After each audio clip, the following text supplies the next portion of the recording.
pada proses karbonisasi atau pada proses pirolisis pada suhu yang tinggi di mana dia kontaknya itu sangat cepat, maka kita akan menghasilkan yang kita sebut sebagai high temperature coal tar di sini. Nah, tadi juga sudah disebutkan kandungannya apa biasanya. Dia akan mengandung banyak kondens aromatik. Ya. And most of them ini adalah bisa apa ya? Ini kita sebut sebagai value added chemicals. Karena memang kita bisa convert. Jadi semua senyawa-senyawa itu yang apa ya? Yang dia kalian mungkin sesekali bisa masuk ngecek apa sih chemical platform. Contohnya seperti itu. Jadi chemical platform itu adalah senyawa-senyawa kayak dasar yang bisa kalian pakai untuk memproduksi senyawa-senyawa yang lainnya.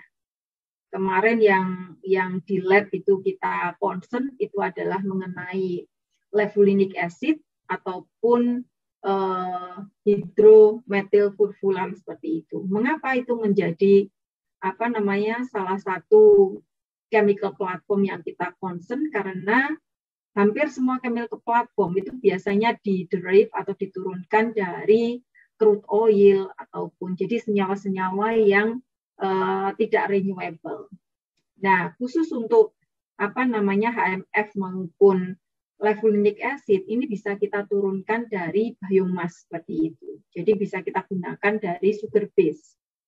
Oleh karena itu kita bisa klaim dia juga renewable. Itu yang membuat kita tertarik sebelumnya untuk melakukan beberapa penelitian untuk pembuatan chemical platform. Dalam hal ini adalah pembentukan hidroksimetilfurfural sama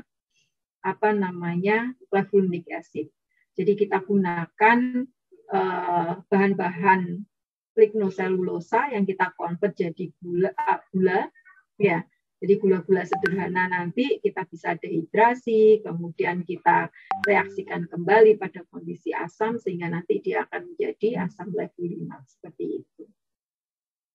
Nah, kita kembali lagi mengenai coal tar pitch atau CTP. Nah, CTP ini adalah high portion daripada HTCT di sini. Nah, tadi dikatakan bahwa untuk yang heavy part di sini, ini bisa mempunyai kandungan C yang tinggi, dia cukup strong di situ. Maka di sini kita bisa gunakan juga sebagai raw material untuk carbon fiber, untuk plastik, untuk yang high temperature resistant material, termasuk juga bisa kita gunakan untuk material elektroda seperti itu. Nah, untuk primary tar, ini biasanya dia akan terdekomposisi pada suhu 300 sampai 500. Nah, senyawa-senyawa yang terdekomposisi pada suhu ini biasanya adalah alken, naftalen, penantren, sama antrasen dan juga fenolik, serta lainnya adalah CTP. Nah, untuk HTCT ini adalah produk dari secondary deep thermal decomposition dari primary tar pada proses karbonisasi yang terjadi pada suhu 800 sampai 1000. Nah, ini kalau kita ingat yang kemarin, jadi kalau kita bagi biasanya ada low temperature, ada low and medium, ada medium sampai dengan high temperature. Nah, ini di cluster seperti ini. Ya. Nah, untuk konversi secara termokimia atau thermochemical conversion nanti akan meliputi beberapa reaksi, proses reaksi, urutannya mesti akan terjadi dekomposisi, dehydrocyclation, kondensasi, polimerasi, kemudian isomerasi. Ini tahapannya seperti itu. Nah, ini bisa kalian lihat di sini beberapa. Jadi pada proses pirolisa ini itu komponen daripada produk itu bisa berubah-ubah. Karena kalian bisa bayangkan ini pathway-nya itu ada bermacam-macam. Ya kan? Apalagi di sini. Ya. Jadi semua mempunyai bermacam-macam lintasan sehingga nanti produkmu itu bisa berbagai macam seperti ini. Ini kalau kalian bisa lihat di sini, ini adalah possible pathway terbentuknya aromatisasi sama possible pathway for the formation of HCA di sini. Ya. Kemudian next slide-nya, ini kita bisa cek detail fraction-nya. Kalau kita anggap dia ini mirip dengan crude oil, sehingga nanti kita bisa pisahkan berdasarkan perbedaan titik didihnya. Jadi yang kita kategorikan sebagai LO di sini, ini adalah campuran senyawa yang mempunyai boiling point kurang dari 180. Apa saja? Ada benzen, ada toluen, ada silane, dan other alkyl benzene.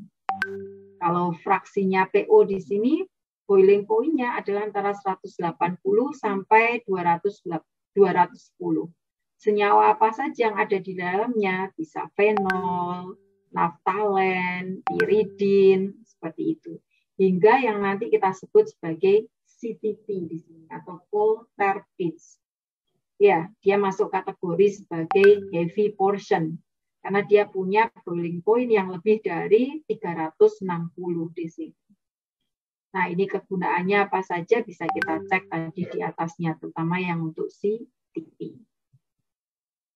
Nah, di next slide-nya ini kita bisa katakan apa sih, atau kita bisa menyimpulkan mengenai karakteristik daripada high temperature coal tar. Biasanya yang pertama ini akan ditandai dengan dominasi condensed arens tadi. Kemudian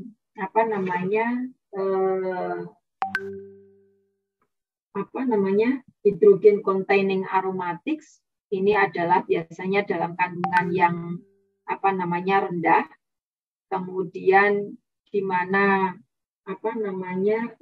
aromatik ini dia akan meliputi yang nitrogen, oksigen maupun sulfur containing aromatics. Nah, umumnya yang untuk nitrogen containing aromatics itu biasanya akan mengandung macam-macam seperti di sini, ada antrasin, piridin, ya, dan sebagainya di sini. Sedangkan yang untuk oksigen containing aromatic, dia biasanya akan turunan daripada keton sama fenol.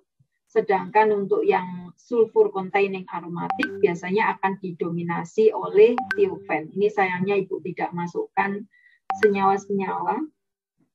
Mungkin nanti Ibu lengkapi senyawanya ada, supaya kalian bisa bayangkan. Kalau ada strukturnya seperti ini, itu sebenarnya lebih mudah kalian bayangkan dibanding kalau tidak ada strukturnya seperti ini. Nah, ini bisa kita lihat mengenai, sebentar Ibu gede nol lagi. Ini kembali lagi, wait a minute. Nah, ini mengenai senyawa-senyawa yang terdeteksi pada high temperature coal tar. Tadi sudah kita kita petani, kalian bisa menggunakan gas kromatografi mass spectra sehingga nanti kalian bisa breakdown, ataupun nanti kalian bisa dengan cara fraksinasi distilasi seperti itu sehingga nanti kalian bisa analisakan per boiling point-nya seperti itu, ya. Kemudian di sini kita bisa cek nama senyawanya apa saja, boiling point, dan sebagainya. Termasuk juga fraksinya. Ini juga kalau kita cek harga ya, ini terlalu melip ini kalau lihatnya dari sigma Aldrich ya. Karena kalau kita cek dari sigma Aldrich ya purity-nya terlalu gede. Padahal untuk nyampe ke sini kan ya cukup besar juga effort yang harus digunakan. Tapi at least dari sini kita punya gambaran bahwa senyawa-senyawa campuran tadi bisa kita separasi dengan berbagai cara. Ya, kita bisa pisahkan dari boiling point-nya, kita pisahkan dari properti yang lainnya. Jadi kalau kita mau separasi, kita harus paham mengenai properti suatu senyawa. Dengan pendekatan itu, maka sangat mudah untuk mencari metode yang sesuai untuk memisahkan antara satu zat dengan zat yang lainnya. Seperti itu. Ini adalah terkait mengenai teknologi untuk pemrosesan high temperature Polter di sini. Ini bisa ada berbagai macam di Cina yang sudah dikembangkan di Cina mulai tahun 1950 hingga 2018 di sini. Ini kita bisa cek ya. Nah, ini yang perlu kita cek bagaimana dengan di negara kita karena kita adalah pengekspor. Ya, sayang kita pengekspor. Kalau kita jadi user mungkin kita akan banyak belajar mengenai ini. Semoga ke depan setidaknya Eki nanti juga bisa mengawali. Ya. Nah, ini adalah lanjutannya mengenai beberapa, jadi ini perbedaan kalau kita menggunakan proses distilasi antara single column sama multi column. Jadi dengan kita mengetahui properti yang seperti ini, jadi untuk senyawa apa saja sih yang masuk kategori ini, berapa boiling point-nya, maka dengan mudah nanti kita bisa lakukan fraksinasi distilasi seperti itu. Ya, ini adalah metode yang dipropos untuk pemisahan senyawa-senyawa yang ada di high temperature Polter. Yang pertama kita sebut sebagai rectification. Ya, jadi kalian bisa melihat di sini ada setidaknya 7 tower yang dipakai untuk melakukan fraksinasi atau separation senyawa-senyawa yang ada di dalam high temperature Polter seperti itu. Kemudian kita juga bisa menggunakan liquid extraction. Ya, jadi kalau yang di pertama ini kita dasarkan pada boiling point-nya, yang kedua ini kita dasarkan pada polarity-nya. Ya, jadi prinsip daripada liquid extraction, maka ini ada 2 liquid. Biasanya akan seperti itu. Nah, senyawa ini biasanya dia akan lebih suka di liquid yang mana. Tetapi kedua solvent ini seharusnya tidak saling larut. Jadi nanti kalian punya campuran, kita tambahkan 2 pelarut yang tidak saling larut. Sehingga nanti kita bisa mengecek dari distribusinya di sini. Mana yang akan masuk ke pelarut atas, mana yang masuk ke pelarut bawah. Ini biasanya kita sebut sebagai liquid extraction. Nah, untuk saat ini di lab kita lakukan menggunakan green solvent karena inginnya bahwa semua itu arahnya nanti ke green teknologi. Sehingga apapun proses di lab, walaupun kita mau bikin biochar, itu kita usahakan untuk tidak menggunakan katalis. Tetapi karena proses ini tergantung pada pH, maka kita bisa adjust pH dengan mengatur kelarutan CO2 di dalam air seperti itu. Nah, kelarutan ini nanti akan tergantung pada suhu dan tekanan. Nah, ini kita bisa tuning sebenarnya. Selain kita bisa juga sifat air sendiri yang dia akan terurai menjadi H+ sama OH-. Karena dia akan terurai menjadi H+ dan juga OH-, maka kita bisa manfaatkan dia menjadi apakah mau asamnya atau basahnya seperti itu. Nah, itu kita bisa adjust di sini. Ataupun kita bisa gunakan deep eutectic solvent, natural deep eutectic solvent, ionic liquid yang kita bisa juga atur polarity-nya, sehingga nanti kita pengen yang mana sih yang akan kita pisahkan dari lainnya. Ini masih lanjutan juga. Kemudian, nah ini sama tadi. Ini adalah salah satu aplikasinya yang kita gunakan sebagai green solvent tadi. Ya, pada umumnya kalau kita lakukan liquid extraction itu biasanya kita akan gunakan pelarut. Nah, pelarut-pelarut yang sifatnya itu pasti akan toksik. Sehingga kita cari pelarut yang lebih ramah lingkungan.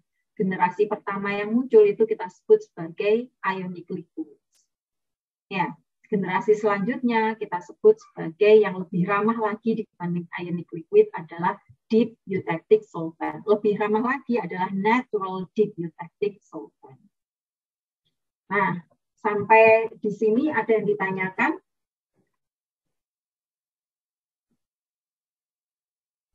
Jika tidak, Ibu akan lanjutkan.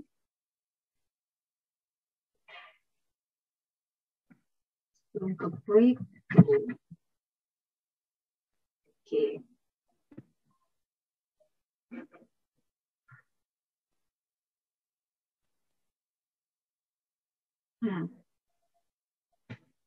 Next slide-nya. Jadi karena kita di pertemuan terakhir, maka di sini untuk pemanfaatan batu bara itu seperti Ibu sampaikan paling dominan itu biasanya untuk electricity. Untuk electricity biasanya entah dia dibakar atau dia digasifikasi. Ya, pada proses pembakaran itu akan menghasilkan panas karena proses pembakaran sendiri itu sifatnya eksotermis. Sehingga panas ini yang dimanfaatkan untuk menghasilkan steam, steamnya untuk generate untuk menggerakkan turbin, turbin nanti akan kita energi gerak kita convert menjadi energi listrik. Sedangkan untuk gasifikasi more or less juga akan sama seperti itu. Ya. Nah, kita tahu bahwa di paparannya Eki yang pertama adalah salah satu paper di mana salah satu hal yang perlu kita concern ini adalah masalah lingkungan. Mengapa kayak di Amerika kapan hari waktu zamannya Donald Trump mau menghidupkan kembali coal karena coal ini masih yang paling murah dibanding yang lain, itu cukup banyak protes. Mengapa? Karena coal itu adalah bahan baku tidak pada proses combustion ataupun gasifikasi itu akan dihasilkan polusi yang cukup tinggi, termasuk pelepasan logam-logam berat yang tidak diinginkan, bahkan ada arsenik dan sebagainya saat kita belajar mengenai komponen-komponen yang terkandung di coal. Nah, di paper ini kita coba untuk coal utilization eco-paradigma toward an integrated energy system. Jadi kita coba untuk memanfaatkan batu bara dengan paradigma yang lebih ramah lingkungan, ya, menuju sistem energi yang terintegrasi. Oke, di next slide-nya di sini dijelaskan bahwa the greatest challenge with this large-scale distributed clean energy scheme is the integration into the energy system as integrated energy system based on the ecological use of coal as seen as the future coal utilization trend. Jadi salah satu proses gasifikasi yang kita sebut sebagai integrated cycle itu atau waktu Ibu menjelaskan macam-macam combustion sama gasifikasi sehingga akan dihasilkan listrik, itu kan ada dari sisi safety, ada dari sisi price, kemudian ada dari sisi environment, ya kan?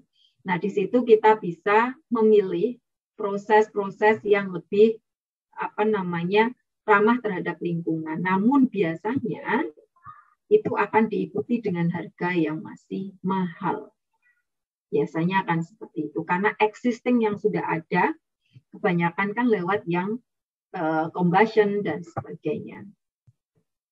Nah, taking a broad view, ini adalah environmental policy introduced by enlightened government have been gradually changing world energy use pattern leading to the need for coal utilization technology development to ensure efficient and clean production.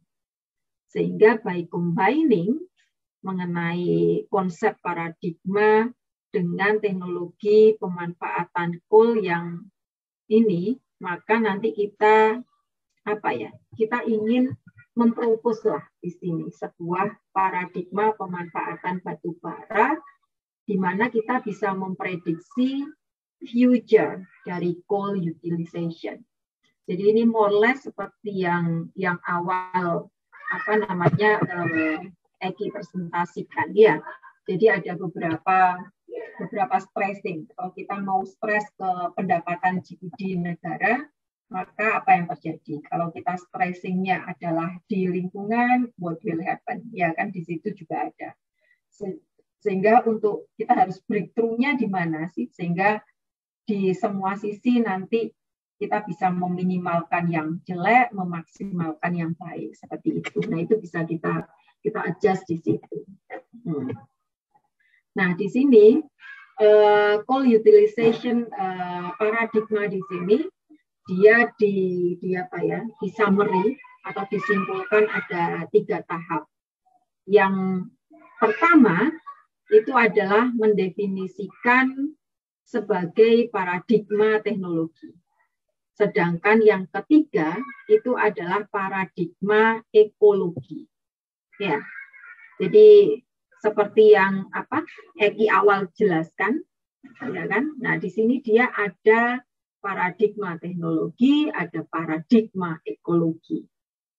Nah, ketika coal utilization paradigma ini ditetapkan, it could aid in reducing carbon emission through the use of combined energy sources, as well as giving guidance to the development of integrated energy system. Nah, sebentar ini tak gedekan lagi. Nah, ini adalah evolusi pemanfaatan batu bara. Jadi kita bisa melihat di sini. Jadi kalau kita base pada research paper, maka nanti kita cek dari sisi data collection, kemudian data set handle, cluster analysis. Kita kombinasikan dengan policy.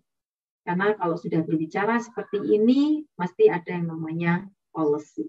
Ini bagaimana dia membuat sebuah paradigma atau sebuah proposal tadi sehingga bisa memprediksi ke depannya seperti apa.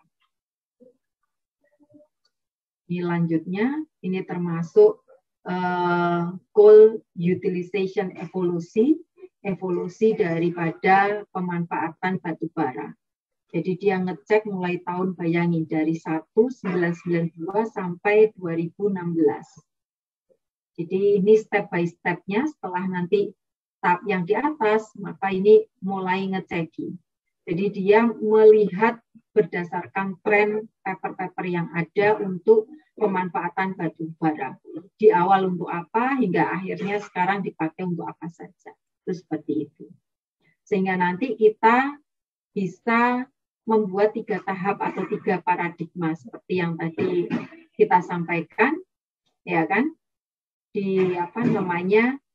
Dari yang di awal tadi, ini kita bisa simpulkan bahwa coal utilization and associated policies itu met the law of the paradigma and could be summarized in 3 stages. Each of which was characterized by different technology and together follow the trajectory of an shaped curve. Ini kan bentuknya kayak huruf S. Ya.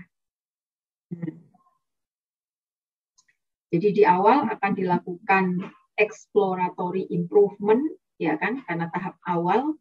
Kemudian next-nya ini clear direction for accelerated improvement hingga dia mengalami sudah masa dewasa seperti ini.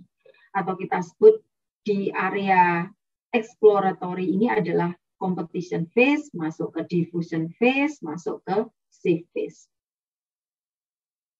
Nah, Apa saja yang dilakukan di masing-masing tahapan, ini kita bisa lihat di sini. Ya kan? Teknologi biasanya untuk pemanfaatan hanya untuk coal gasifikasi, ya kan? Kemudian sebentar ini tak stop dulu, tak share screen lagi. Tak gedein yang ini ya. Nah, oke, wait a minute. Escape. Oke.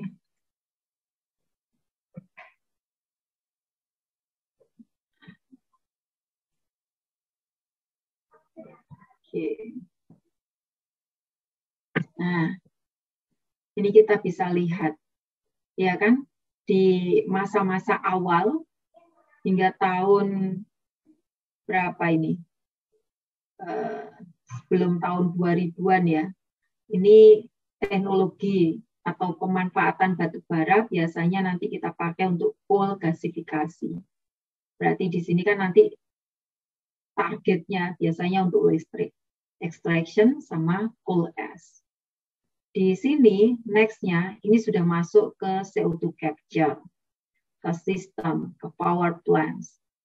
Di apa namanya maturity di sini ini mulai masuk ke clean coal teknologi, carbon capture and storage, emission, IGCC.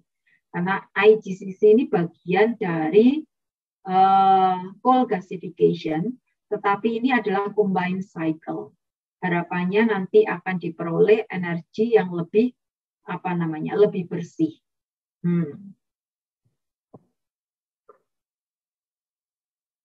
Nah, ini adalah uraiannya. Jadi pada fase kompetisi awal atau ini fase pertama, ya, and involve many ordinary coal utilization technology. Jadi saat awal ini hanya bagaimana kita bisa memanfaatkan batu bara di sini. Jadi di awal makanya masuk ditulis sebagai competition phase. Jadi competition phase ini masuk dalam tahap yang pertama dan ini akan meliputi ordinary coal utilization technology. Umumnya akan digunakan direct use. Ya, of coal has been the oldest. Ini yang paling tua untuk bahan bakar langsung. Biasanya ini teknologi yang paling tua. Most versatile and most common utilization form with research focusing primarily on the physical treatment of coal such as coal dressing, coal washing, coal briquette, ya kan?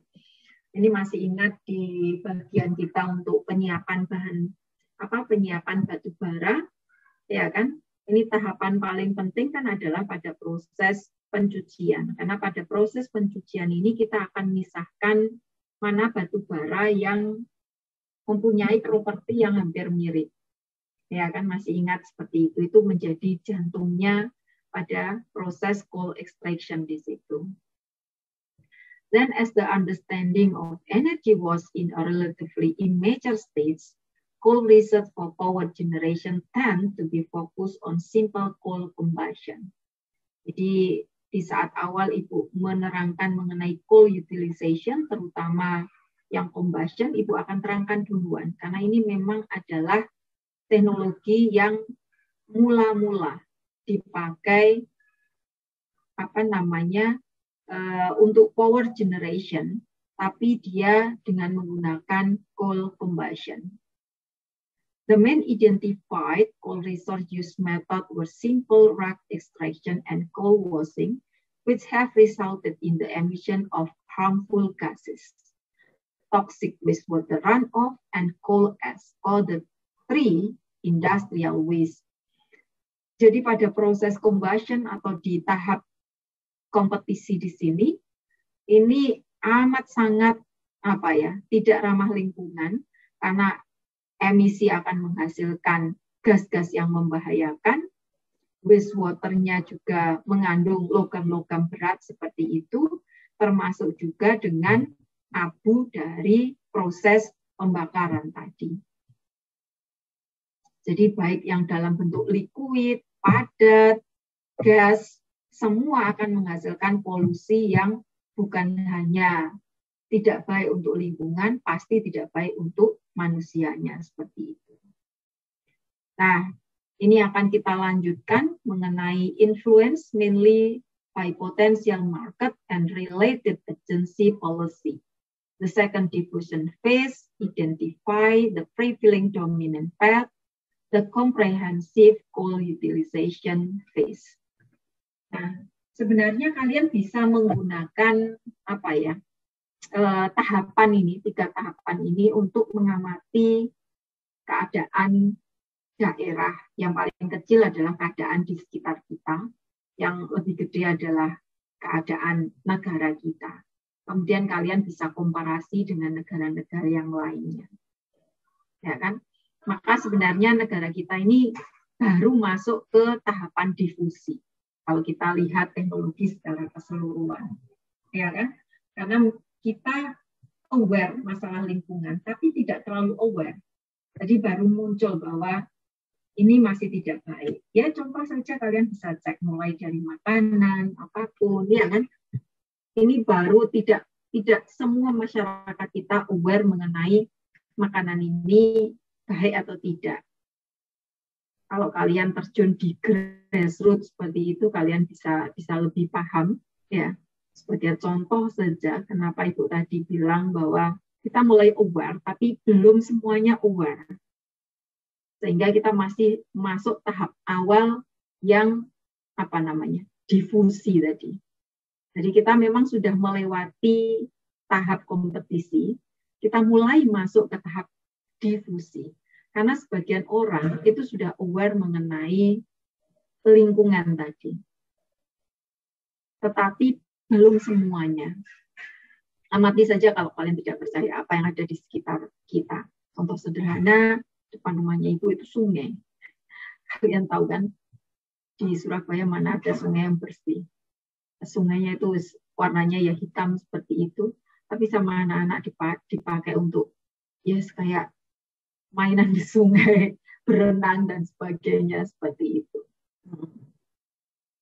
Oke, kita lanjutkan ya. After the full competition in the preceding phase, a dominant trajectory rises driven by the interaction between energy demand and industrial competition. The diffusion process has been likened to the epidemic disease contagion process. Dilanjutkan, in this stage as a technical. Ini adalah penjelasan semuanya dengan detailnya adalah di sini. Ya. Ini kita sebut sebagai radical innovation, ya, karena awal kenapa kita sebut radikal yang semula ditemukan saja itu sudah, ya, ini apa koan? Benda apa sih ini? Dan benda ini bisa dipakai untuk apa? Ini masuk kategori radical innovation. Setelah ini cukup well established, ini bisa dipakai apa saja, orang mulai aware. Oh iya, ini kurang bagus ini untuk bla bla bla seperti itu. Ini bisa kita improve sehingga lebih efisien, lebih ramah, lebih apa, sehingga kita masuk ke area yang kita sebut sebagai diffusion tadi. Ya, jadi ini kita atau di sisi lain ini hanya single utilization saja. Misalnya kita hanya bakar saja tanpa kita pedulikan yang lainnya. Ini adalah mulai combine utilization. Kita bisa manfaatkan residunya, kita bisa manfaatkan sisa gasnya dan sebagainya. Nah, itu kita masuk di tahap yang di sini. Kemudian next-nya ini sudah terintegrasi sehingga semuanya itu sudah kita manfaatkan di sana. Nah, ini adalah bisa kalian bayangkan. Kita juga bisa bayangkan di diri kita bayangkan apapun kita bisa dekati dengan cara-cara seperti ini. Kalian bisa membuat semacam lifetime kalian dalam sisi apapun dengan cara seperti ini. Tapi kita bicara di sini teknologi saja yang lebih mudah. Ya, jadi radical innovation, trajectory define, sama trajectory constricted. Ya, ini akan ditandai dengan hal-hal seperti tadi. Nah, ini adalah contoh daripada framework terkait untuk nuclear coal hybrid energy system. Ya, jadi bagaimana kita kombinasi antara coal dengan nuklir di sini. Nuklir ini memang kalau kita bisa kendalikan semuanya, ini bisa menghasilkan energi yang jauh lebih efisien dibanding coal di sini. Ya, tapi kalau kita tidak bisa mengeliminate tadi masalah-masalah yang itu bisa jadi ya banyak kasus lah, sehingga beberapa negara nuklir ini mulai digeser dengan renewable dan sebagainya. Tetapi kalau dari sisi cost, renewable itu masih sangat-sangat mahal. Kenapa masih di blend, baik itu jadi biosolar ya ataupun yang untuk sifatnya sebagai biasanya solar sama bensin seperti itu. Ini memang bisa kita blend, tapi belum bisa pure ya biodiesel atau pure bioethanol. Karena masih bukan hanya dari sisi yang mahal, tetapi juga lifetime-nya ini masih cukup pendek dibanding lifetime tuh. Contoh saja kayak biodiesel, itu dia cepat untuk terbentuk endapan dan sebagainya, sehingga perlu aditif, perlu yang lainnya dan sebagainya. Kemudian ini adalah the framework of solar and coal-fired power generation system, kan kita sudah combine semuanya. Kemudian tadi dengan nuklir, ini dengan solar, ya solar kolektor seperti itu. Kemudian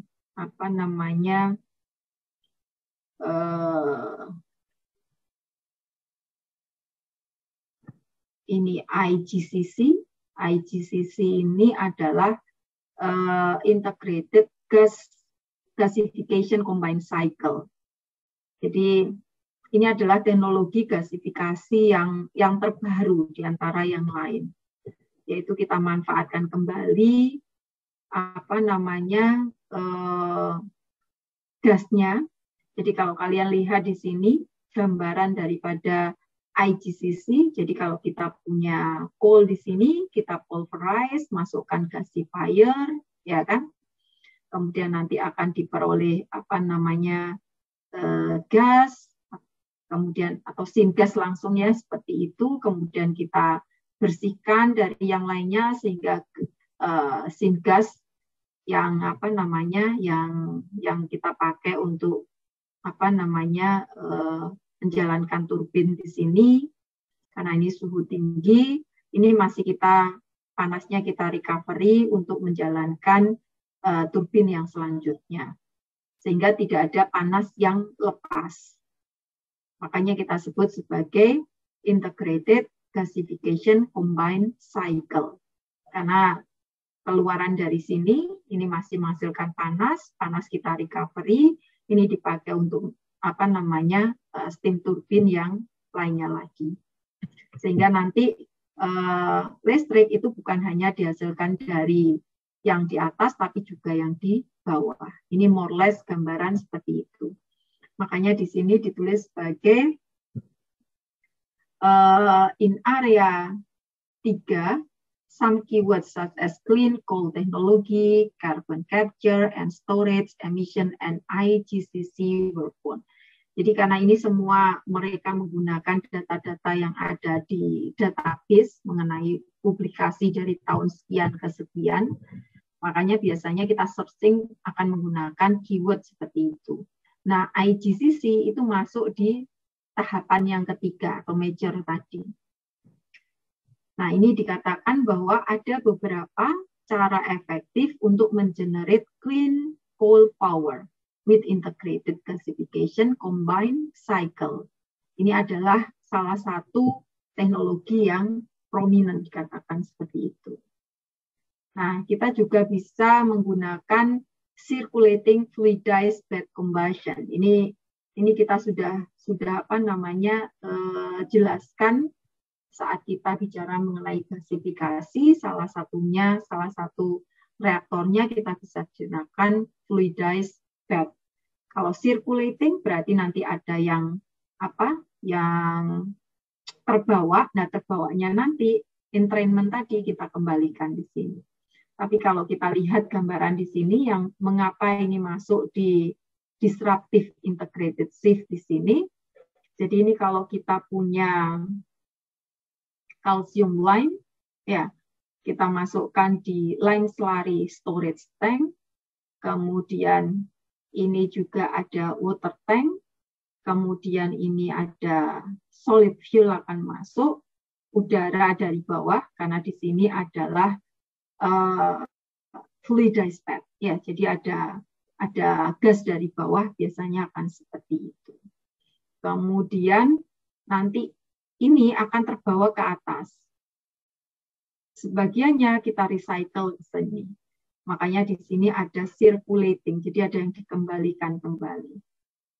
Nah di sini dikatakan bukan hanya circulating fluidized bed combustion, tetapi juga ada pressurized fluidized bed combustion dan juga ada supercritical sama ultra supercritical power generation technology. Ini juga sudah Ibu sedikit banyak singgung saat kita bicara mengenai gasifikasi kemarin. Itu memang high efficiency, clean burning, greatly improve coal utilization, tetapi masih mahal. Ya. Kemudian ini adalah kalau kita unimaginary, no coal on the ground integrated energy system.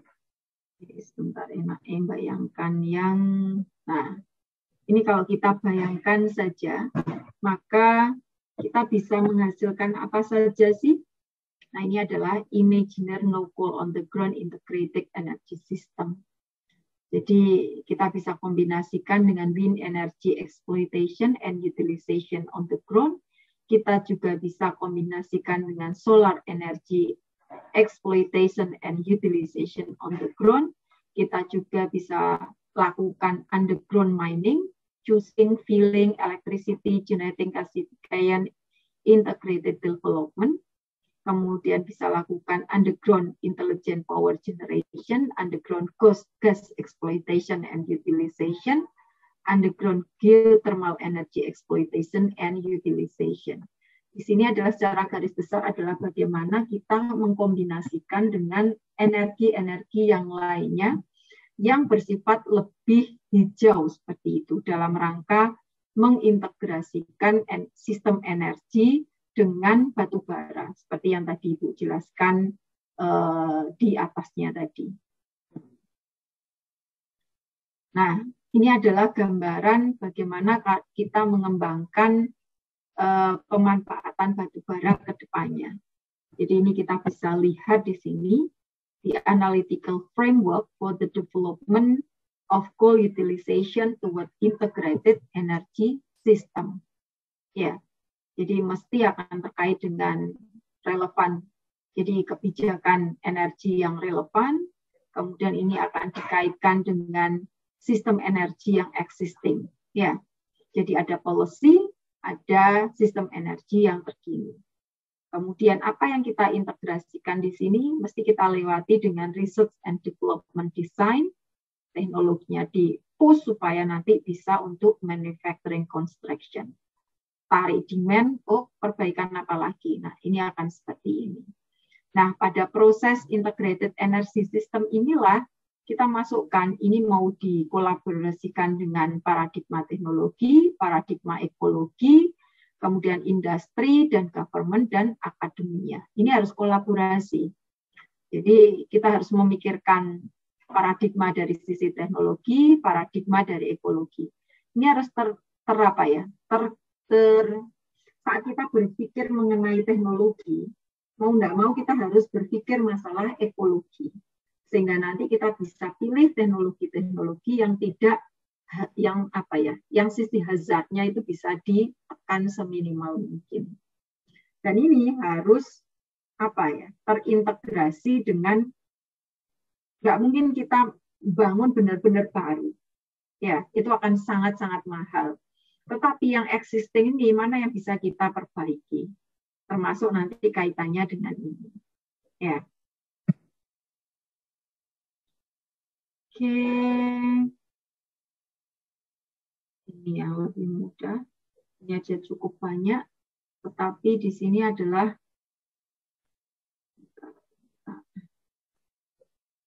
sampaikan di terakhir saja terkait dengan 423 formulasi. Oke, masuk di sini.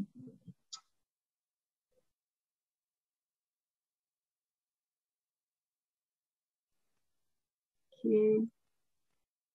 Ini mungkin Ibu tidak sampaikan di sini, tetapi nanti Ibu juga bisa share di papernya. At least bahwa di luar sana, orang-orang itu sudah mulai berpikir pemanfaatan batu bara itu sudah bukan hanya teknologi paradigma, tetapi sudah ekologi paradigma. Jadi paradigma yang tidak hanya berfokus pada pengembangan teknologinya, tetapi juga pada lingkungan. Nah, biasanya diinginkan adalah sistem energi yang terintegrasi. Itu yang kita inginkan. Sehingga kalau kita nanti memilih proses gasifikasi, maka kita akan memilih proses gasifikasi yang yang lebih efisien. Efisien di sini adalah misalnya yang IGCC tadi.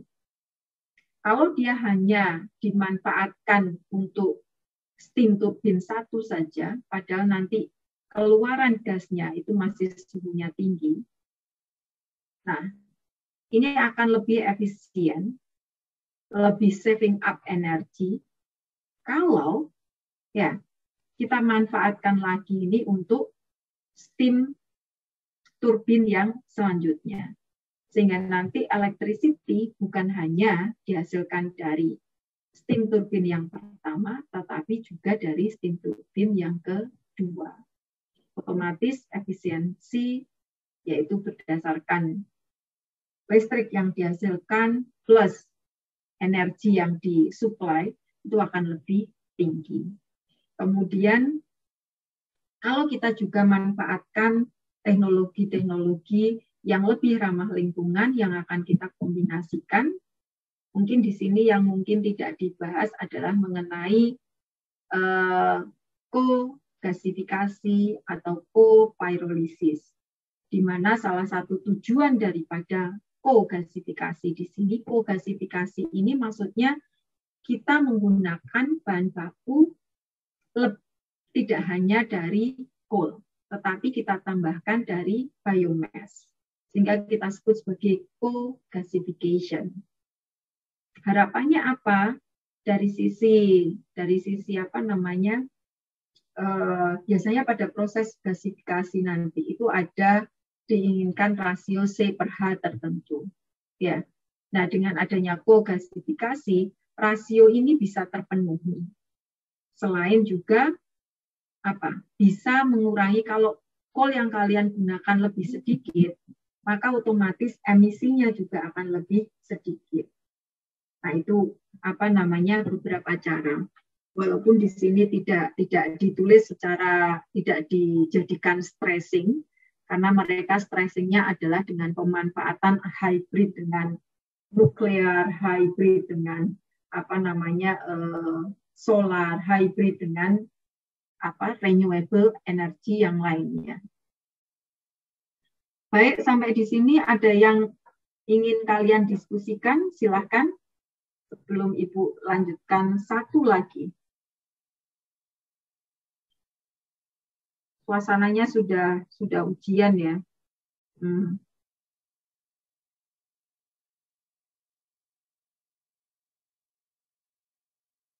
Silakan Habib ataupun Egi.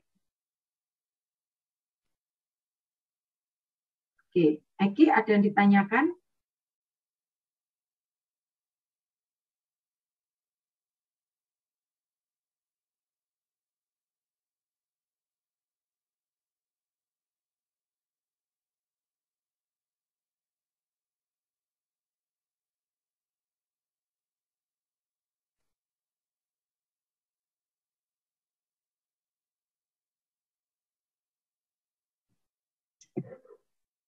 Baik.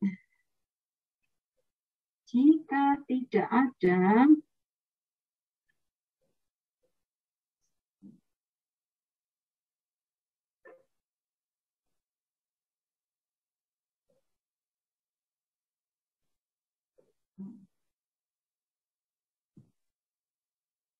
ini paper selanjutnya, ini bicara mengenai breakthrough and innovative clean and efficient coal conversion technology from a chemical engineering perspective. Ya, jadi kalau yang tadi itu adalah kita bicara secara general bahwa kita bisa memprediksi ke depan teknologi yang tidak hanya atau teknologi yang juga mempertimbangkan perspektif ekologi. Ya. Nah, kalau di sini ini adalah kalau kita lihat dari perspektif seorang teknik kimia, di mana seorang teknik kimia ini biasanya akan fokus di proses teknologi seperti itu. Oke, kita lihat di sini atau apa yang mendasari mengenai paper ini. Yang pertama adalah konversi, ya, the chemical conversion of coal is the main way to realize its clean utilization, including coal pyrolysis, coal gasification, coal liquefaction, and further transformation of their direct and synthesis product. Karena pada umumnya biasanya teknologi-teknologi yang digunakan untuk pemanfaatan batu bara, kalau tidak pirolisa, gasifikasi, ataupun coal liquefaction. Ya. The process of transformation is based on chemical reaction, and the product are closely related to chemical engineering process. Ini sama dengan kalau Ibu diskusi dengan teman-teman Ibu, misalnya contoh saja dari biologi. Saat kita berargumen mengenai definisi pharmaceutical grade dari suatu senyawa. Ya, di kita tidak mengenal istilah toxicity, whatever itu saat kita mendirikan sebuah plant. Ya, karena untuk toxicities dan sebagainya itu memang tidak ranah kita. Tetapi ranah kita adalah bagaimana mengenai spesifikasi suatu senyawa ini masuk kategori misalnya industrial grade, food grade, feed grade, atau pharmaceutical grade. Nah, biasanya kita akan fokus di sana. Maka dia harus mengandung impurities maksimal berapa yang bisa ditoleransi. Demikian juga dengan main komponennya.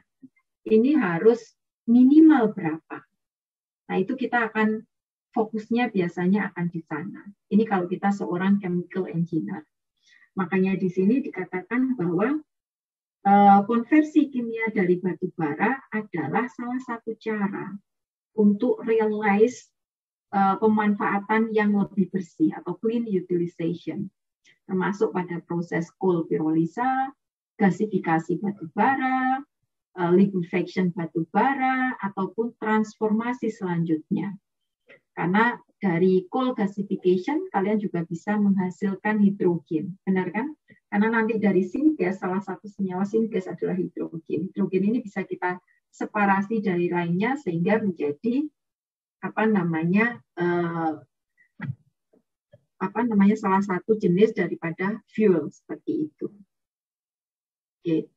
Nah, reaksi-reaksi yang terjadi pada proses pirolisa, gasifikasi, liquefaction, ini umumnya akan ditentukan oleh struktur dan reaktivitas daripada batu bara.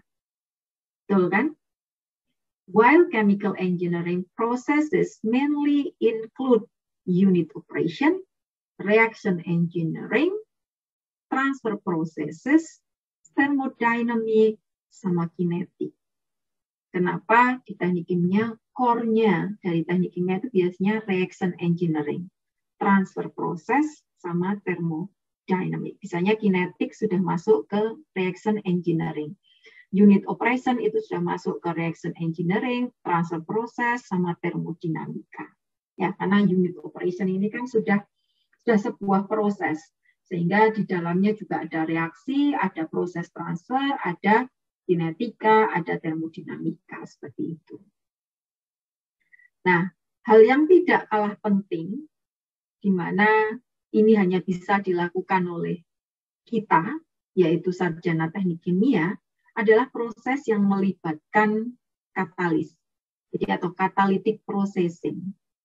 Ini akan memegang peranan yang sangat penting. Mengapa? Karena adanya katalis ini bukan hanya speed up the reaction rate, dia juga bisa melambatkan reaksi, tetapi apa? Yang penting, dia bisa menyeleksi. Aku ingin ini akan menjadi ini, tidak menjadi yang lainnya. Itu pentingnya daripada katalis. Ya, makanya di sini ini akan sangat-sangat memegang peranan yang sangat penting.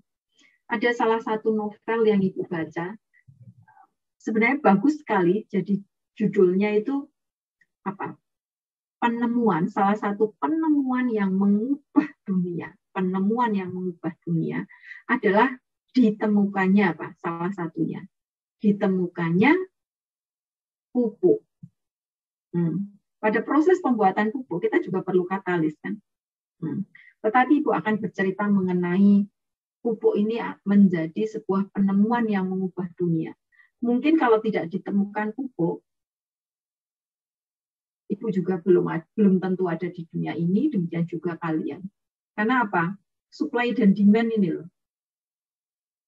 Kenaikan populasi ini meningkat eksponensial, tetapi ketersediaan bahan makanan itu naiknya tidak eksponensial. Nah, dengan ditemukannya pupuk ini, maka apa? Ini juga bisa mengimbangi demand yang ada. Nah, kalian bisa bayangkan kalau seandainya teknologi pembuatan pupuk itu tidak ditemukan, mungkin apa ya? Ya tidak bisa membayangkan sih. Mungkin jumlah manusia ini ya bisa jadi bisa dibayangkan katastrofik dan sebagainya karena supply ini tidak equal dengan demand. Oke, next-nya di sini, and widely used in the making full use of resources, reducing pollution. Ini adalah peran lainnya. Dia bisa mempercepat reaksi karena kemudian mengarahkan reaksi atau selektivitas, tetapi juga di sini juga dia bisa mengurangi polusi, meningkatkan efisiensi produksi. Ya, kalau dia bisa improving production efficiency sama reducing pollution, maka otomatis nanti kita bisa memanfaatkan full resources yang ada di sana. The catalytic process involved in coal conversion. Ini ada pada proses hidrogenasi, oksidasi, karbon-karbon bond fracture and reconstruction, dan juga removal of pollutants. Ini adalah peran di sini. Di mana di the modern coal chemistry industry ini punya potensi untuk mengutilisasi teknologi. Jadi to utilize advanced technology to help realize clean and efficient coal conversion melalui inovasi dan breakthrough in common key technology, forward-leading technology, modern engineering teknologi, dan akhirnya adalah disruptive teknologi. Ya. Jadi, nah ini adalah gambarannya mengenai inovasi dan breakthrough dari clean coal teknologi. Kalau kita bandingkan dengan common yang teknologi. Nah, ini the diagrammatic representation of common key technology. Jadi kalau kita theoretical basis, ya kan, ini mass transfer behavior, catalytic mechanism, and reaction kinetic of complex reaction system. Karena proses batubara dari batubara, taruhlah saja untuk gasifikasi ataupun combustion, itu adalah proses yang sangat-sangat kompleks. Karena apa? Senyawa yang ada di batubara itu kan bermacam-macam, bukan hanya C saja. Bukan hanya C dan H saja. Ya kan? Kalau kalian masih flashback di sana. Maka ini adalah yang complex reaction system. Ya. Kemudian di sini kita lakukan cold conversion processes. Sehingga nanti akan dihasilkan produk-produk yang kita inginkan. Nah, pada proses cold conversion processes ini pasti akan dihasilkan yang kita sebut sebagai waste. Waste-nya itu bisa berupa polusi udara, bisa berupa nanti adalah yang jadi ada gas phase, liquid phase, solid phase seperti yang secara umum kita pelajari. Ya, sehingga di sini kita bisa lihat bahwa di common key teknologi biasanya kita dasari dari theoretical basis dulu, ya kan? Ini adalah basic theory to solve common problem related to catalysis technology development. Kalau sudah, ini nanti kita gunakan untuk cold conversion process. Kita akan pilih yang high efficiency separation and processing technology, advanced energy saving and efficiency improving technology, system energy efficiency, operation safety, environmental emission, ya, kita lakukan large scale technology of reactor, ya, kita juga bisa gunakan artificial intelligence technology. Bahkan untuk yang di bidang ibu itu, sebelum kita lakukan reaksikan zat A, zat B, kita sudah bisa ngecek secara in silico. Jadi kalau kita anggap jadi kayak simulasi senyawa A, senyawa B ini kemungkinan akan jadi apa saja, itu sudah bisa kita ini, makanya kita sebut sebagai artificial intelligence technology. Dari artificial intelligence ini maka nanti kita bisa lakukan large scale technology of reactor seperti itu, ya. Nah, nanti di sini juga akan dihasilkan waste disposal. Ini hampir semua proses, ya. Makanya saat ini misalnya ada kolega yang menawarkan, saya punya lahan Serewangi 2 hektar. Ini bisa dipakai untuk apa saja. Paling umum adalah dipakai untuk essential oil. Essential oil bisa kita pakai entah itu untuk disinfektan, ya, bisa untuk pakai hand sanitizer karena dia punyanya Serewangi. Jadi kalau kita lihat, kandungan geraniol ini bisa dipakai untuk antimikroba, antiseptik, kemudian anti jamur seperti itu. Berarti bisa manfaatkan untuk itu, bla bla bla seperti itu. Problemnya adalah kita masih punya waste sebanyak 98%. Waste ini cocoknya kalau dari ini bisa dipakai untuk apa saja. Nah kan kita harus berpikir mengenai waste disposal. Yang nanti waste ini tidak menimbulkan masalah baru, tapi nanti akan menimbulkan revenue generator yang baru. Seharusnya akan seperti itu. Nah ini kan harus kita pikirkan. Makanya biasanya common key teknologi itu mesti akan didasari pada teori. Setelah teori, maka ini bisa dikembangkan lewat artificial intelligence, karena kalau kita mau eksperimen skala yang besar, itu akan sangat mahal. Dan itu akan time consuming. Makanya sekarang semua pasti akan didekati dengan cara simulasi, baru nanti kita lakukan scale up dan sebagainya. Next slide-nya, ini adalah the diagrammatic representation of forward leading technology. Jadi pada forward leading technology, maka ini kita bisa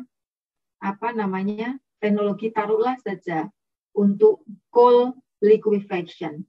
Maka kita bisa lakukan coupling teknologi, direct, indirect. Kemudian pada coal pirolisa dan gasifikasi, kita bisa integrasikan antara pirolisa dan gasifikasi. Kemudian kita juga bisa lakukan carbon fuel cell teknologi, ataupun kita bisa lakukan electrolytic coal slurry hydrogen production teknologi. Jadi pada umumnya untuk hydrogen production, kita akan dekati dari proses gasifikasi. Tetapi di sini kita bisa gunakan electrolytic coal slurry hydrogen production teknologi. Nah, misal pada proses yang untuk tadi salah satu pemilihan katalis bukan hanya kita punya konversi yang tinggi, tetapi juga selektivitas yang bagus. Ya, sehingga di sini endingnya apa? Akan terjadi energy saving. Oke, maka dari sini kita bisa gunakan machine learning for efficient design and development of catalyst technology. Ya, sehingga nanti akan dihasilkan low energy consumption, low cost, large scale CO2 utilization teknologi. Misalnya ini akan nanti dihasilkan banyak CO2 di sini, maka nanti kita bisa coupling dengan Dengan teknologi yang lainnya yang menggunakan yang memerlukan CO2 cukup banyak. Misal saja kita bisa gunakan dia untuk sebagai sumber energi source-nya mikroalga nanti bisa kalian pakai untuk energi juga, atau kalian nanti bisa coupling dengan taruhlah misalnya kita mau mendirikan pabrik Na2CO3 ataupun NaHCO3, di mana dia juga perlu bahan baku CO2 yang sangat banyak, atau kita combine dengan teknologi-teknologi apa yang nanti memerlukan CO2. Kalau seandainya kita tidak bisa meminimalkan CO2, maka kita akan mengutilisasi CO2 yang dihasilkan. Nah, ini adalah the diagrammatic representation of forward-leading technology. Nah, ini adalah diagram yang menyatakan modern engineering teknologi engineering yang modern di sini. Ini yang lebih modern. Ya, jadi kalau ini adalah common key teknologinya, common-nya mesti akan seperti ini. Kemudian yang forward leading teknologi, ini sudah dilakukan combine. Ya. Kemudian kalau yang modern engineering teknologi, ini kalian sudah bisa melihat bahwa ini bukan hanya mirip dengan yang sebelumnya, paradigmanya bukan hanya di teknologi, tetapi juga di lingkungan seperti itu. Maka ini yang tadi Ibu sampaikan, bahwa instead of gasifikasi saja, maka kita bisa lakukan co-gasifikasi. Ini misalnya antara co-gasifikasi antara coal dan natural gas teknologi.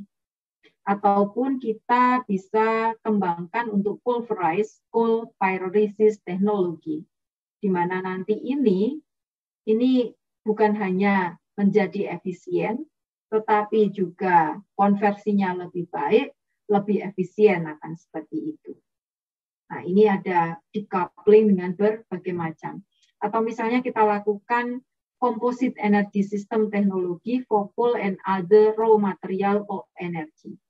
Jadi kita komposit misalnya antara biomass dengan coal, ataupun kita coal dengan energi renewable lainnya seperti solar, wind, geothermal, dan sebagainya. Jadi kita bisa integrasikan dengan cara seperti ini. Ini adalah hampir sama dengan yang tadi Ibu sampaikan, tapi ini dari point of view-nya teknik kimia. Ya, jadi ini ada berbagai cara pada teknologi engineering yang lebih modern. atau di sini adalah disruptive teknologi. Ya, jadi pada disruptive teknologi, contoh saja ini pada coal gasification, maka kita bisa gunakan teknologi adalah supercritical water gasification technology of coal. Ya, ataupun kita gunakan solar gasification technology of coal atau super large gasification island. Sehingga dia akan terisolasi di sana sehingga polusi dan sebagainya ini tidak sampai ke ke human society, tapi kita sudah isolasi di satu daerah seperti itu. Tapi untuk energi dan apanya masih bisa kita transfer ke tempat-tempat yang lainnya. Ini adalah yang kita sebut sebagai disruptive teknologi. Jadi kita gunakan teknologi-teknologi yang saat itu tidak terpikirkan. Misal saja untuk supercritical, ini tidak kita pakai untuk coal, tetapi kita pakai untuk mengekstrak senyawa-senyawa yang dia akan rusak pada suhu tinggi, misalnya seperti itu. Misalnya kayak lycopene dan sebagainya, maka kita gunakan supercritical CO2. Karena CO2 itu pada kondisi superkritis, itu suhunya cukup rendah. Dan nanti untuk pemisahan antara CO2 dengan senyawa, ini tinggal ditaruh di ambien saja, CO2-nya sudah berubah fase menjadi gas. Sehingga menjadi lebih murah, seperti itu. Ataupun untuk direct utilization, maka coal ini bisa kita ubah menjadi carbon fiber, grafin, ya, karbon nanotube dan sebagainya. Jadi ini yang kita sebut sebagai disruptive teknologi. Dari syngas ini nanti kita bisa, jadi proses untuk menghasilkan syngas ini ada berbagai macam proses. Jadi ini sedikit berbeda dengan di sini, ya. Kalau ini kita integrasikan satu proses dengan proses yang lainnya, pirolisa dan gasifikasi jadi bareng. Kalau di disruptif di sini, maka kita gunakan teknologi lainnya yang kita tidak pikirkan sebenarnya untuk itu. Ya. Kemudian syngasnya ini juga kita disruptif menjadi berbagai macam produk. Bisa untuk tadi hidrogen, bisa untuk methanation dan sebagainya. Oke. Nah, chemistry and chemical engineering problems in clean coal conversion. Jadi the two main conversion method for the clean and efficient use of coal are coal fire power generation and coal conversion. The former method has basically achieved clean and high efficiency in China, and the latter mainly refer to the aim and method used by the modern coal chemical industry. The innovation and breakthrough goal of the modern coal chemical industry consists of improvement in energy saving and efficiency, water saving, carbon reduction, low cost, high quality. Sehingga nanti bisa kita tercapai. Jadi achieving this goal will require breakthrough in the field of science, technology, and engineering. Di teknik kimia itu mesti diinginkan, kita sebagai sarjana teknik kimia, diinginkan untuk membuat sesuatu yang bagus tapi murah. Ya kan? Makanya kita berpikir mengenai energy saving, energy efficiency, water saving, carbon reduction, low cost, ya kan? High quality seperti itu. Then the main process employed by modern coal chemistry industry are pyrolysis, gasification, synthesis, separation, critical catalytic processes, ya seperti itu. Nah ini adalah karena dasarnya teorinya kita harus memahami apa saja sih, ya kan? Maka di sini kita masuk ke coal structure dan reaktivitas ini tadi. Jadi ini adalah proses analisa coal, jadi analisis proses of coal 6 component yang diambil pada tahun 2016. Jadi kalau kita punya coal di sini, nanti kita atau di sini sebentar ininya yang Ibu kurang tahu yang CS2 NMP harus masuk ke paper aslinya. Ini intinya bahwa kita ingin memahami senyawa-senyawa apa saja ya dan bagaimana reaktivitasnya. Makanya di sini ada kita breakdown, ada coke, ada karbin, heptane dan sebagainya. Ya. Atau di sini kita jabarkan mengenai the main outstanding problem are related to the microcomposition, structure and elemental reaction of coal as well as new coal quality evaluation of different type of coal based on chemical composition. And solving these chemical problems could lead to development in the theoretical basis of the intensified control of coal pyrolysis and gasification reaction and the removal of pollutant at the source. Mungkin kalian tidak sadari bahwa pada proses gasifikasi ataupun pyrolysis kita juga akan menggunakan katalisis sebenarnya. Sehingga nanti supaya nanti antara katalisnya match, maka kita harus cek bahan bakunya mengandung apa. Kita pilih katalis ini supaya nanti produk yang diinginkan apa. Maka ini sangat penting untuk mengetahui strukturnya dan juga reaktivitasnya. Mungkin seperti itu.